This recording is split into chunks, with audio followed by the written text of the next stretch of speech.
वक्त हो चला आपके सबसे फेवरेट शो का। मारो राजस्थान देख रहे हैं आप सबके साथ मैं हूं प्रियंका और बुलेटिन की शुरुआत बड़ी खबर के साथ करेंगे। दिल्ली में कांग्रेस का आज मंथन होगा। दिल्ली में आज राजस्थान कांग्रेस की खास बैठक होगी। विधानसभा चुनाव की तैयारियों पर चर्चा की जाएगी। संगठन महासचिव केसी वेणुगोपाल ये बैठक लेंगे। कांग्रेस संगठन के खाली पद भरने पर बातचीत की जाएगी। बीते दिनों प्रदेश सचिवों की सूची पर रोक लग गई थी। प्रदेश प्रभारी, प्रदेशाध्यक्ष और तीनों सह प्रभारी भी इस बैठक में मौजूद रहेंगे। डोटासरा ने राष्ट्रीय अध्यक्ष से मुलाकात का भी वक्त मांगा है। तो आज खास बैठक कांग्रेस की राजस्थान में, क्योंकि चुनाव बेहद नजदीक है, कुछ ही समय का वक्त रह गया है।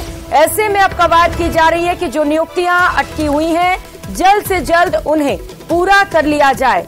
कांग्रेस संगठन के खाली पद भरने पर आज खास बातचीत होगी और इसी को लेकर ये बैठक की जानी है। बैठक में प्रदेश प्रभारी भी मौजूद रहेंगे, प्रदेशाध्यक्ष भी शामिल रहेंगे और इसके साथ साथ तीनों जो सह प्रभारी नियुक्त किए गए हैं, जिन्हें अलग अलग जिलों की जिम्मेदारी दी गई है, जो लगातार अलग अलग जगहों पर पहुंचकर फीडबैक ले रहे हैं, देख रहे हैं कि ग्राउंड लेवल पर कितनी मजबूती है, पार्टी कितनी मजबूत है, वो भी इस बैठक में मौजूद रहेंगे।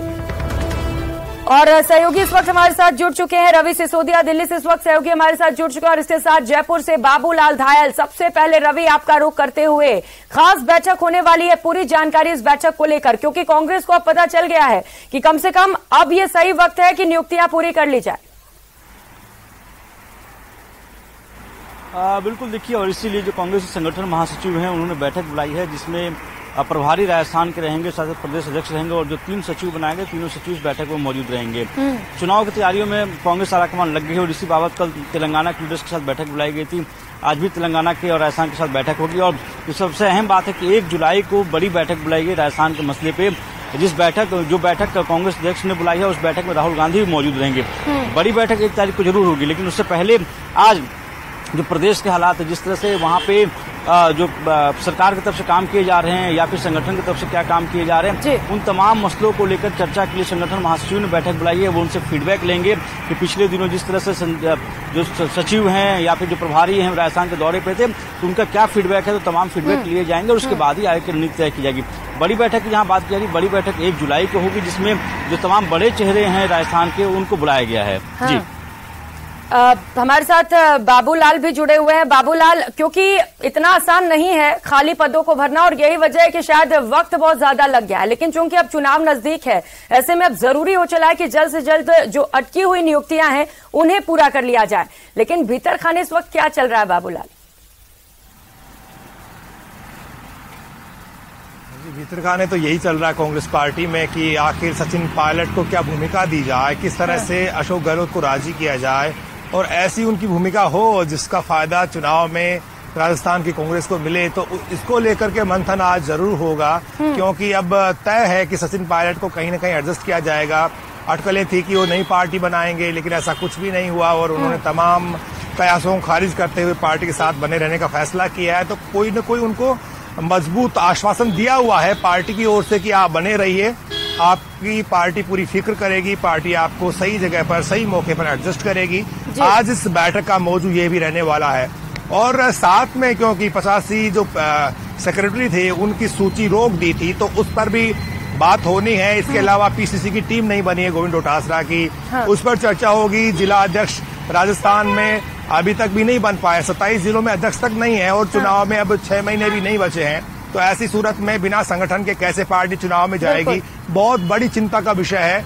तो पार्टी के प्रदेश नेतृत्व के साथ साथ आलाकमान भी इन तमाम इश्यूज को सोचेगा और साथ ही अब जल्द विधायकों का प्रशिक्षण शिविर आयोजित करने जा रही पार्टी जुलाई के पहले सप्ताह में। तो ऐसी सूरत में विधायक जब सारे एक जगह बैठेंगे तो क्या उससे पहले सचिन पायलट को भी कोई जिम्मेदारी दी जाएगी?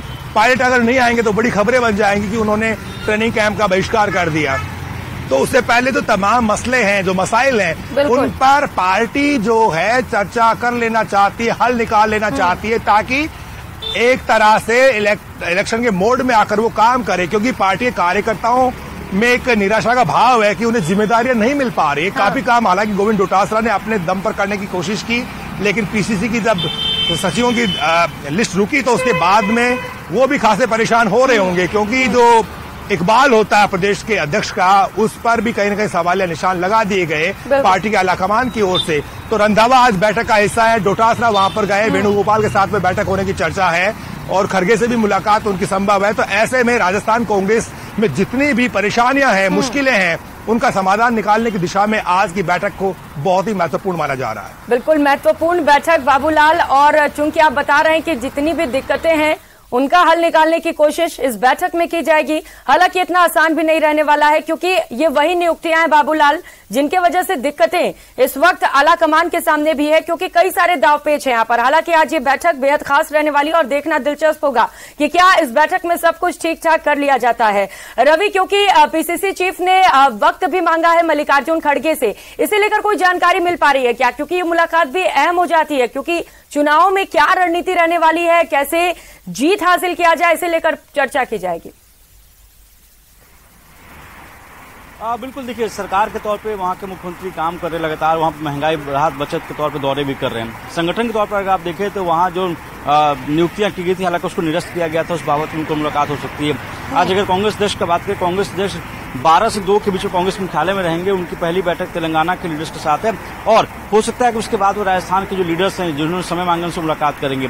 संगठन महासचिव ने बैठक बुलाई है, वहाँ की जिस तरह की स्थिति है उस पर चर्चा करने की बुलाई गई है कि वहाँ क्या ग्राउंड रिपोर्ट है, वहाँ पे इन लोगों ने जो काम किए हैं, जो संगठन को लेकर कैसे विस्तार किया सकता है, संगठन में क्या फेरबदल किया सकते हैं, कई जिला अध्यक्षों की नियुक्ति बाकी है। तो इन तमाम मसलों पर संगठन के स्तर पे क्या किया जाना है और क्या किया जा सकता है, उस मसले को लेकर संगठन महासचिव ने बैठक बुलाई है। जहां तक कांग्रेस अध्यक्ष का सवाल है, कांग्रेस अध्यक्ष ने राजस्थान के मसले पर 1 जुलाई को अहम बैठक बुलाई है। आज उनकी बैठक तेलंगाना के मसले पर होगी। जो समय मांगे तो माना जा सकता है कि दोपहर बाद उनकी मुलाकात हो सकती है कांग्रेस राजस्थान के प्रदेश अध्यक्ष के साथ। लेकिन सरकार और संगठन दोनों में तालमेल बनाने के लिए या फिर दोनों में सामंजस्य बैठाने के लिए भी अहम हो सकता है इस बैठक को लेकर कह सकते हैं, क्योंकि वहाँ के प्रभारी यहाँ मौजूद रहेंगे। उनको बुलाया गया। उससे पहले संगठन महासचिव दिल्ली के दौरे पर भी गए हुए थे कुछ दिनों पहले और वहाँ भी उन्होंने वहाँ के मुख्यमंत्री से मुलाकात की थी। तो कई अहम इशू हैं, मसले हैं, कैसे संगठन को विस्तार किया जाए, संगठन को कैसे मजबूत किया जाए, क्योंकि आने वाले दिनों में 5 राज्यों में के अलावा राजस्थान में भी चुनाव होने वाले हैं। तो ऐसे में उसको कैसे मजबूत किया जाए और क्या बदलाव या क्या फेरबदल हो सकते हैं, तमाम मसलों पर चर्चा होगी। जी बिल्कुल, और ये चर्चा बेहद खास, कैसे सबको मनाकर एक साथ आगे लेकर बढ़ा जाए, इस बैठक में इस पर भी चर्चा होगी। और क्योंकि नियुक्तियों की बात है, ऐसे में निश्चित तौर पर कुछ दिक्कतें भी हैं। हालांकि देखना अहम होगा कि कैसे इन तमाम दिक्कतों को पार करते हुए नियुक्तियां पूरी कर ली जाती हैं। बाबूलाल और रवि, आप दोनों लगातार इस पूरी खबर पर नजर बनाए रखिएगा। बहुत शुक्रिया फिलहाल आप दोनों का इन तमाम जानकारियों के लिए।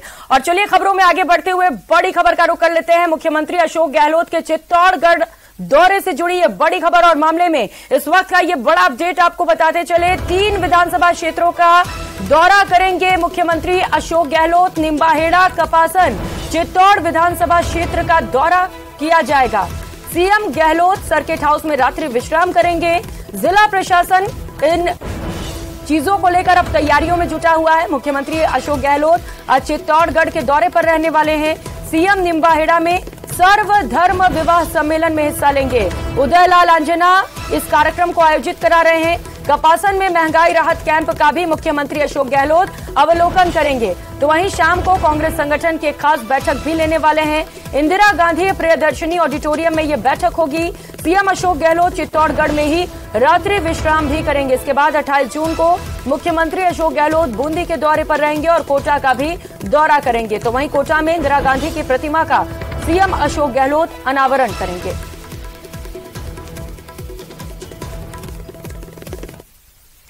और डूंगरपुर से बड़ी खबर सामने आ रही है। मुख्यमंत्री अशोक गहलोत के डूंगरपुर दौरे से जुड़ी ये बड़ा अपडेट आपको बताते चले। स्थानीय नेताओं से उन्होंने मुलाकात की, तस्वीरें भी आपको दिखाएंगे जब डूंगरपुर मुख्यमंत्री अशोक गहलोत पहुंचे उस दौरान की। तो ये तस्वीरें आप देख पा रहे हैं जहां पर स्थानीय नेताओं से मुलाकात की गई और भीड़ भी आप देख पा रहे हैं, लोगों में उत्साह भी देख पा रहे हैं। जब भी अमूमन मुख्यमंत्री अशोक गहलोत कहीं जाते हैं तो उनसे मिलने बड़ी संख्या में लोग पहुंच जाते हैं और ये तस्वीरें इस बात की तस्दीक कर रही हैं कि कितना उत्साह वहां पर लोगों में इस दौरान। और इसके साथ साथ सुरक्षा को लेकर भी खास इंतजाम वहां पर पुलिस की तैनाती कर दी गई थी।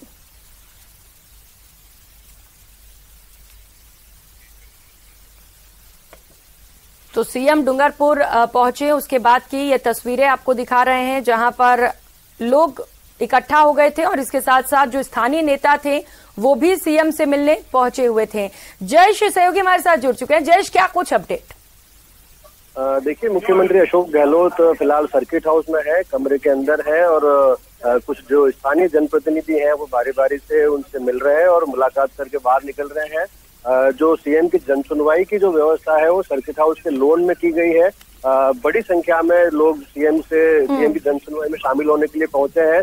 लंबी लंबी कतारें जो है वो शामिल होने के लिए लोग लगी हैं, जो लोग आए हैं उनकी, और कड़ी जांच और जांच के बाद ही लोगों को अंदर प्रवेश दिया गया है। फिलहाल जो है वो जो लोग हैं वो जनसुनवाई के अंदर पहुंच चुके हैं और सीएम अंदर है। जैसे ही सीएम बाहर आते हैं जनसुनवाई शुरू होगी और जो स्थानीय जनप्रतिनिधि हैं वगैरह वो भी यहाँ पर कतार बना करके खड़े हुए हैं। जी बिल्कुल जयेश, क्योंकि स्थानीय नेताओं से मुलाकात कर रहे हैं, उनसे भी समझने की कोशिश कर रहे हैं कि क्या स्थिति इस वक्त है यहाँ पर। लेकिन जयेश, अभी कितने नेता बाकी हैं मुलाकात के लिए? क्योंकि हम देख पा रहे हैं भीड़ वहां पर काफी ज्यादा पहुंच चुकी है जन सुनवाई के लिए, और कितना वक्त लग सकता है सीएम को जन सुनवाई की शुरुआत में? देखिए, सीएम गहलोत का जो रात्रि भोज है वो डूंगरपुर विधायक गणेश घोगरा के मझोला गांव स्थित निवास पर था और वहां से वो करीब रात को 11 बजे सर्किट हाउस आए थे और कल का उनका काफी व्यस्त कार्यक्रम था। बताया जा रहा है कि सीएम गहलोत की तबीयत थोड़ी नासाज है और वो थोड़ा लेट उठे थे, इस वजह से कार्यक्रम में थोड़ा देर हो सकती है। वैसे जो जनसुनवाई का जो कार्यक्रम है वो 10:30 का रखा गया है, लेकिन ये माना जा रहा है कि जनसुनवाई 11 बजे के बाद ही शुरू हो पाएगी। जी, इसके बाद क्या कार्यक्रम रहने वाले हैं जयेश, जन सुनवाई के बाद मुख्यमंत्री अशोक गहलोत के?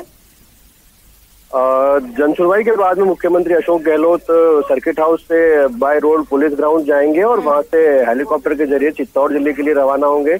और फिलहाल जो है यहाँ पर चुनावी साल है, ऐसे में जो विधानसभा चुनाव को लेकर के जो टिकट के दावेदार हैं वो भी यहाँ पर पहुंचे हैं और सभी सीएम से बारी बारी से मुलाकात कर अपनी जो बात है वो सीएम के सामने रख रहे हैं और अपनी अपनी दावेदारी प्रस्तुत कर रहे हैं। ठीक है जयेश, आप नजर बनाए रखिए। बहुत शुक्रिया आपका तमाम जानकारियों के लिए।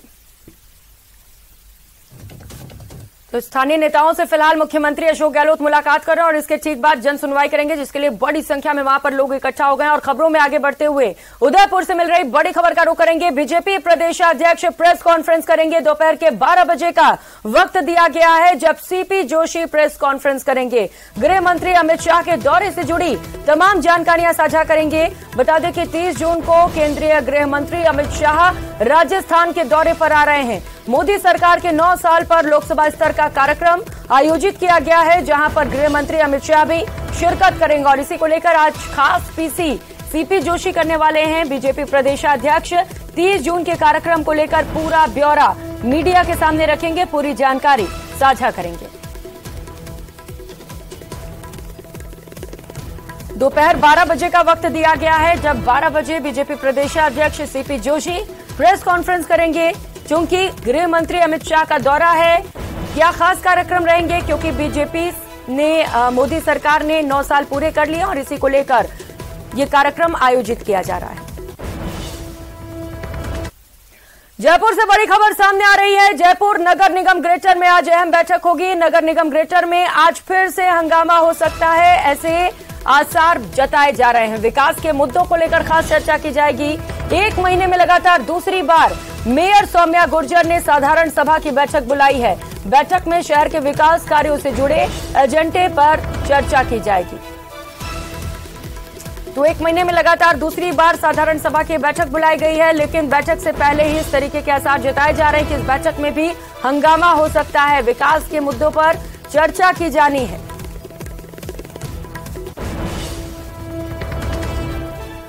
तो नगर निगम ग्रेटर की आज खास बैठक होने वाली है। जयपुर से ये बड़ी खबर इस वक्त की आपको बताते चले, लेकिन इस बीच खबर ये भी है कि आज फिर से हंगामा होने के आसार हैं, क्योंकि विकास के मुद्दों को लेकर चर्चा की जानी है। सहयोगी रोशन हमारे साथ जुड़ चुके हैं। रोशन, बैठक से पहले ही बताया जा रहा है कि हंगामे के आसार हैं। प्रियंका, देखिए, जयपुर निगम जो ग्रेटर है उसकी आज साधारण सभा है। 1 महीने में दूसरी बैठक हो रही है।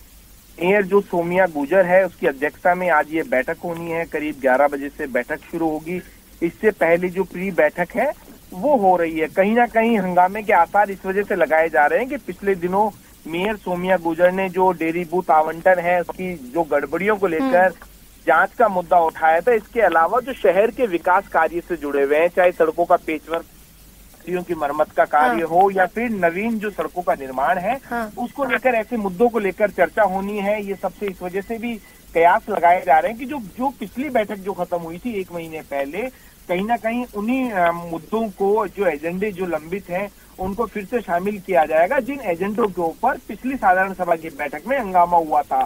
ऐसे में कहीं ना कहीं आज फिर जो साधारण सभा की जो बैठक है उसमें हंगामा होने के आसार हैं। हालांकि मेयर और जो उनके समर्थक, जो पार्षद हैं, उनका ये कहना है कि जो बैठक है वो सौहार्दपूर्ण रहने वाली है। चर्चा के बाद में ही शहर के जो विकास कार्य से जो जुड़े हुए जो एजेंडे हैं, जो मुद्दे हैं, उनको अमली जामा पहनाया जाएगा। अब देखना ये होगा कि साधारण सभा की बैठक में जो जनप्रतिनिधि हैं वो जनहित से जुड़े हुए मुद्दे उठाते हैं या फिर जो अपने निजी स्वार्थ को लेकर वो लड़ाई लड़ते हैं। बिल्कुल रोशन, जरूरी भी हो जाता है कि अब बैठक में चर्चा की जाए, क्योंकि विकास से जुड़े ये मुद्दे हैं और अगर चर्चा नहीं की जाएगी तो विकास कैसे होगा। आप नजर बनाए रखिएगा रोशन इस पूरी चर्चा पर और बैठक पर। बहुत शुक्रिया तमाम जानकारी।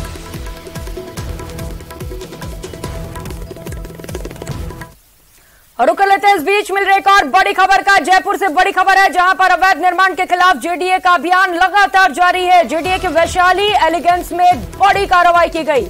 भूखंड संख्या 4 पर बनाई गई 6 मंजिला इमारत को ध्वस्त करने की कार्रवाई यहां पर 299 वर्ग गज में ऊपरी 3 मंजिलें अवैध बनाई गई हैं। जेडीए से केवल 3 मंजिल के ही नक्शे स्वीकृत किए गए। तीनों अवैध मंजिलों को अब सील करने की कार्रवाई की जा रही है। 14 सितंबर 2021 को जेडीए ने इसे लेकर नोटिस जारी कर दिया था और अब जेडीए की ओर से बड़ी कार्रवाई की जा रही है। तीनों अवैध मंजिलों को सील करने की कवायद वहां पर जेडीए के अधिकारी इस वक्त मौजूद है। बता दें कि इस कार्रवाई को करने से पहले ही नोटिस थमा दिया गया था। तो अवैध निर्माण के खिलाफ लगातार जेडीए एक्शन मोड पर है। एक और बड़ी कार्रवाई जयपुर से, ये बड़ी खबर इस वक्त की आपको बताते चले। 299 वर्ग गज में ऊपरी 3 मंजिलें अवैध रूप से बनाई गई थी, जिन्हें अब सील करने की कार्रवाई की जा रही है। बताया जा रहा है कि बिना परमिशन के निर्माण किया गया था। बाड़मेर के बालोतरा से इस वक्त की बड़ी खबर सामने आ रही है। पूर्व सरपंच की घर में घुसकर हत्या मामले से जुड़ी ये बड़ी खबर और बड़ा अपडेट आपको बताते चले। देर रात घर पर हमला कर मौत के घाट उतारा गया है। हत्या की सूचना मिलते ही पुलिस के आला अधिकारी भी मौके पर पहुंचे हैं। पुलिस ने एफएसएल टीम और डॉग स्क्वाड को भी मौके पर बुलाया है। मौके से साक्ष्य इकट्ठा किए जा रहे हैं, लेकिन अपडेट आपको बता दें, हत्या के कारणों का अब तक खुलासा नहीं हो सका है। हमले की खबर से पूरे क्षेत्र में सनसनी फैली है। तो अब पुलिस पूरे मामले को लेकर जांच पड़ताल कर रही है। घर में घुसकर पूर्व सरपंच की हत्या कर दी गई है। अब हत्यारा कौन है, आखिर क्यों इस हत्या की वारदात को अंजाम दिया गया, इन तमाम सवालों को लेकर पुलिस जवाब ढूंढने में लगी हुई है। प्रेमदान देथा सहयोगी हमारे साथ जुड़ चुके हैं। प्रेमदान, क्या अपडेट मिल पा रहा है, कुछ पता चल सका, हत्यारा कौन है, वजह क्या रही इसके पीछे? देखिए, अभी तक इस पूरे मामले में किसी तरीके की कोई इनपुट नहीं मिला। हालांकि मामले की गंभीरता को देखते हुए एडिशनल एसपी बालोतरा और सीओ बालोतरा सहित एफएसएल की टीम और डॉग स्क्वाड को मौके पे बुलाया, क्योंकि गला रेत करके रात को फार्म हाउस पे ये सो रहे थे, जिस समय देर रात इनकी हत्या की गई। तो ऐसे में अभी पूरी एंगल पर पुलिस जांच पड़ताल में जुटी हुई है। बताया ये जा रहा है कि कुछ रंजिश जरूर कुछ लोगों के साथ में रही, लेकिन इस पूरे मामले में अभी कुछ भी कहना जल्दबाजी होगी, क्योंकि अभी तक पुलिस मौके पे पहुंची और साक्ष्य जो जुटाए जा रहे हैं। सुबह जब घर के जो कार्मिक थे वो चाय पिलाने गए, तब ये मृत मिले। तो इसके बाद में पुलिस को सूचना मिली, पुलिस मौके पर पहुंची और शव को कब्जे में लेकर अभी एफएसएल और डॉग स्क्वाड से इसकी जांच पड़ताल की जा रही। साथ ही आस पड़ोस के जितने भी सीसीटीवी है वो उनका खंगाला जा रहा है, क्योंकि ये पूर्व में जिला परिषद सदस्य रहे हैं कांग्रेस से और अभी सरपंच प्रतिनिधि, इनकी बहू जो है वो सरपंच है। तो ऐसा हम कह सकते हैं इस इलाके के नामचीन व्यक्ति थे और ऐसे व्यक्ति की हत्या करने के बाद में मौके पर ग्रामीणों की भारी भीड़ जमा हो चुकी है। हालांकि पुलिस बल करीब 5 से 7 थानों की पुलिस वहां पर मौके पे तैनात कर दी गई है और पुलिस इस पूरे मामले की ठीक है प्रेमदान, जांच जारी है और जांच के बाद ही पता चल सकेगा कि आखिरकार हत्यारा है कौन और वजह क्या रही इसके पीछे। आप नजर बनाए रखिएगा। शुक्रिया तमाम जानकारियों के लिए। और रुक कर लेते हैं एक और बड़ी खबर का। उदयपुर से ये बड़ी खबर है, जहां पर दीवार गिरने से अब तक 3 लोगों की मौत हो चुकी है। घायल रोहित की भी इलाज के दौरान मौत हो गई। मृतकों की संख्या बढ़कर 3 तक पहुंच चुकी है। बारिश की वजह से आपको बता दें कि कल घर की दीवार गिरी थी। महिला और एक बच्ची की कल रात ही मौत हो चुकी थी और इस बीच इलाज के दौरान एक और शख्स ने दम तोड़ दिया है। तो बारिश की दीवार गिरी और बारिश के चलते और इसके बाद अब तक 3 लोगों की मौत हो चुकी है। बता दें कि कल ही 2 लोगों की मौत हो चुकी थी और दुखद खबर निकलकर सामने आ रही है, एक और शख्स ने इलाज के दौरान दम तोड़ दिया है। कपिल सहयोगी हमारे साथ जुड़ चुके हैं। कपिल, दुखद खबर, एक और शख्स ने दम तोड़ दिया, बाकी जो घायल है उनकी क्या स्थिति है? हाँ, देखिए, इस पूरे घटनाक्रम में 3 लोग मलबे में दबे थे, एक महिला, एक बच्ची और एक युवक। इसमें महिला और जो बच्ची थी उनकी कल ही मौत हो चुकी थी। बच्ची की मौके पर मौत हुई और जो बुजुर्ग महिला थी वो हॉस्पिटल ले जाते समय ही उसने दम तोड़ दिया था। एक अन्य रोहित जो कि घायल अवस्था में था, इसने भी इलाज के दौरान दम तोड़ दिया है। तब जो 3 लोग मलबे में दबे थे, तीनों की ही मौत हो चुकी है। हालांकि परिजन जो है वो हॉस्पिटल प्रबंधन पर लापरवाही का आरोप लगा रहे हैं कि तुरंत जो इलाज मुहैया कराना चाहिए था, आईसीयू में भर्ती करना चाहिए था, वो चिकित्सकों द्वारा नहीं किया गया है। तो ये जांच का विषय है। इस समय तीनों के पोस्टमार्टम की प्रक्रिया चल रही है, लेकिन पोस्टमार्टम प्रक्रिया के दौरान भी परिजन जिला प्रशासन और पुलिस के सामने अपना आक्रोश व्यक्त कर रहे हैं कि लापरवाही के चलते रोहित की मौत हुई है। तो फिलहाल समझाइश का दौर चल रहा है। कपिल, आप बता रहे हैं कि लापरवाही की वजह से रोहित की मौत हुई, समय रहते इलाज नहीं मिल सका, तो अब क्या परिजनों की ओर से इसे लेकर मांग कुछ की जा रही है कि जांच की जाए और इसके साथ साथ क्या प्रदर्शन को लेकर भी कोई तैयारी की जा रही है उनकी ओर से? देखिए, बिल्कुल मांग की जा रही है कि जो अगर इसमें चिकित्सकों की लापरवाही रही है तो उन पर सख्त सख्त कार्रवाई होनी चाहिए, क्योंकि समय रहते रोहित को हॉस्पिटल पहुंचा दिया गया था। उस समय वो गंभीर रूप से जरूर घायल था, लेकिन वो उसे तुरंत आईसीयू में शिफ्ट करना था, उसे उचित इलाज मुहैया कराना था। लेकिन जो रेजिडेंट डॉक्टर बात जो सामने आ रही है कि रेजिडेंट डॉक्टर वहाँ पर मौजूद थे, सीनियर डॉक्टर नहीं पहुंचे, तुरंत आईसीयू में नहीं ले जाया गया, जो प्रॉपर ट्रीटमेंट देना था वो नहीं दे सके और इसी के चलते रोहित ने देर रात इलाज के दौरान दम तोड़ दिया। ये आरोप परिवार के सदस्यों द्वारा लगाया जा रहा है। और अगर आरोप सही है, लापरवाही की गई है, तो लापरवाहों पर एक्शन की भी जरूरत है, डिटेल जांच भी जरूरी हो जाता है। बहुत शुक्रिया कपिल तमाम जानकारियों के लिए।